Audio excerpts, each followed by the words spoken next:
So now the concluding part of tense, the last tense, that is future tense. And in future tense, the first part, future indefinite tense. So in future indefinite tense, just like present tense and past tense, it has three parts. That means with main verb, the main sentence part, and without main verb, that it has two parts, that is shall will be and shall will have object, right? So first of all we'll go for this. तो पहला sentence जो होता है जो without with main verb है, with main verb में जो हिंदी में पहचान होती है वो क्या होती है, गा गी गे, राइट।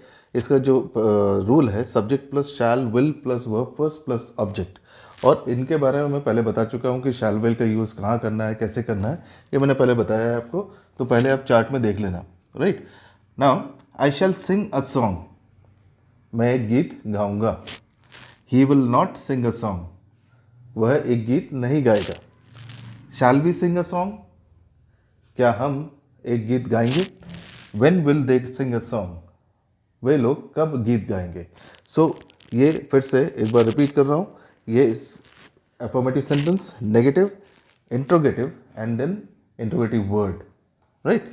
तो इस तरह से ये चेंज होते हैं, राइट। आई के साथ शैल है, ही के साथ विल है, शैल वी के साथ शैल है, एंड दे के साथ विल है।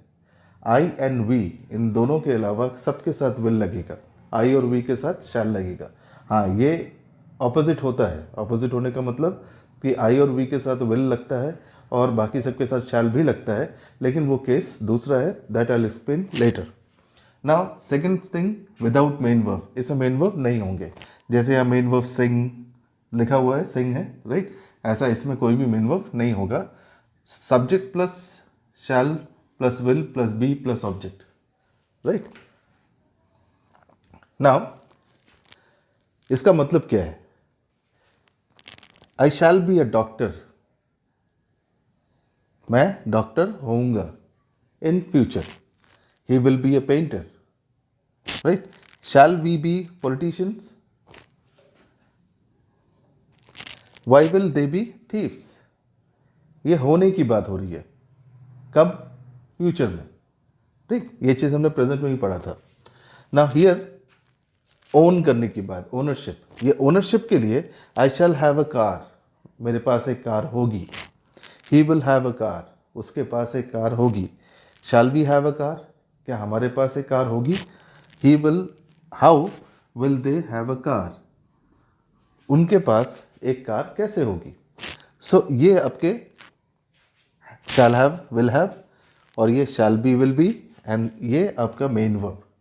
सो पॉज कीजिए वीडियो को और बहुत ध्यान से देखिए, तो आपको ये चीज़ क्लियर हो जाए।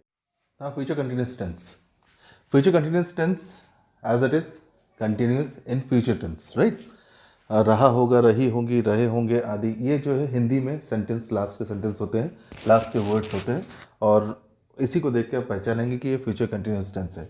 रूल क्या है, subject plus shall oblique will plus be plus verb first plus object, verb plus plus ING plus object. Continuous है इसलिए आईएनजी होना ज़रूरी है। सेंटेंसेस हम लेते हैं, I shall be writing a story, मैं एक स्टोरी यानी कि एक कहानी लिख रहा होऊंगा। I he will not be writing a story, वह एक कहानी नहीं लिख रहा होगा। She shall we be writing a story, क्या हम एक कहानी लिख रहे होंगे। When will they be writing a story, वे लोग कब कहानी लिख रहे होंगे। सो ये बहुत ही ईजी होता है, लेकिन बस समझना है आपको कि स्ट्रक्चर, सेंटेंस स्ट्रक्चर आपको कैसे रखना है।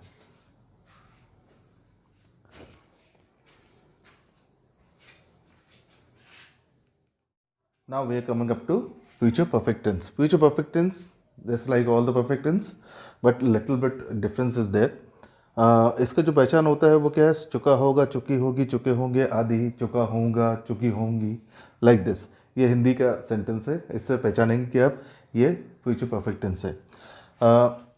रूल क्या है, subject plus shall oblique will plus have plus verb third plus object plus time. Time is mentioned there, but it is not, it is optional, right.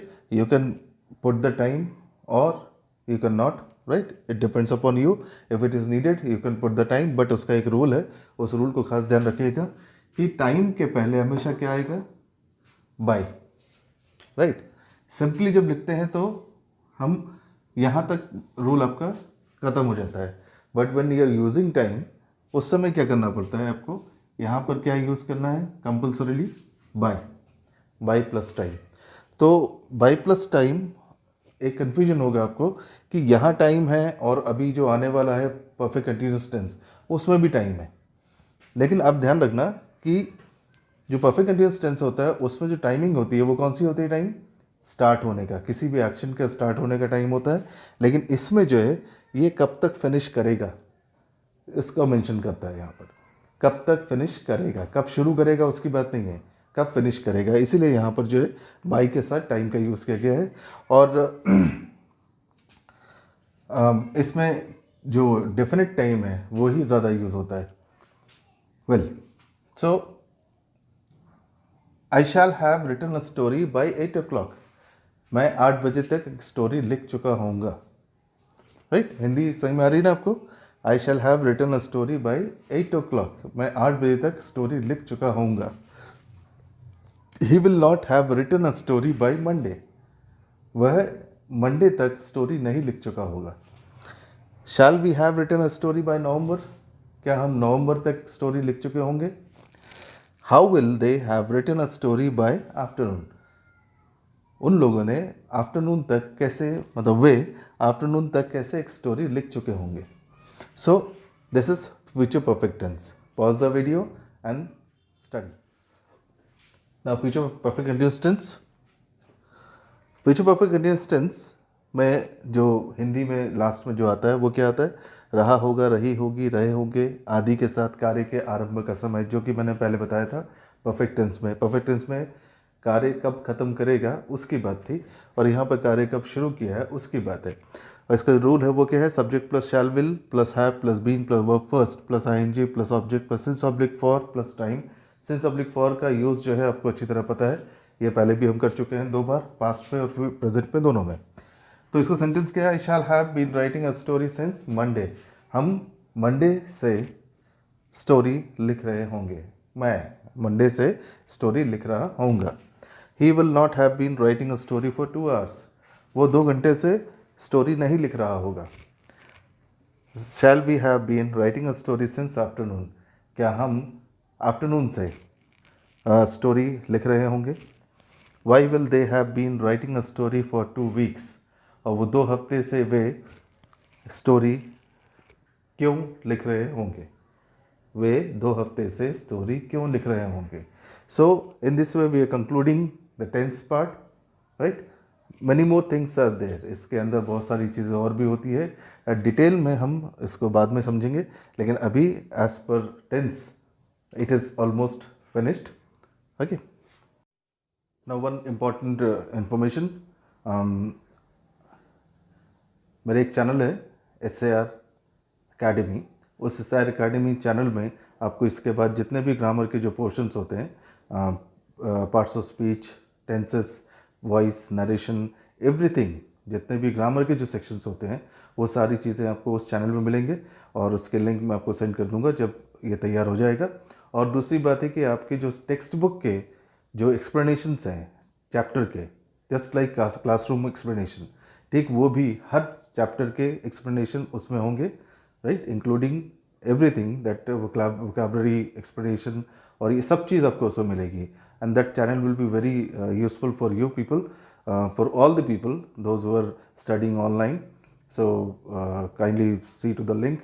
बहुत जल्दी आपके पास पहुंच जाएगी. Thank you.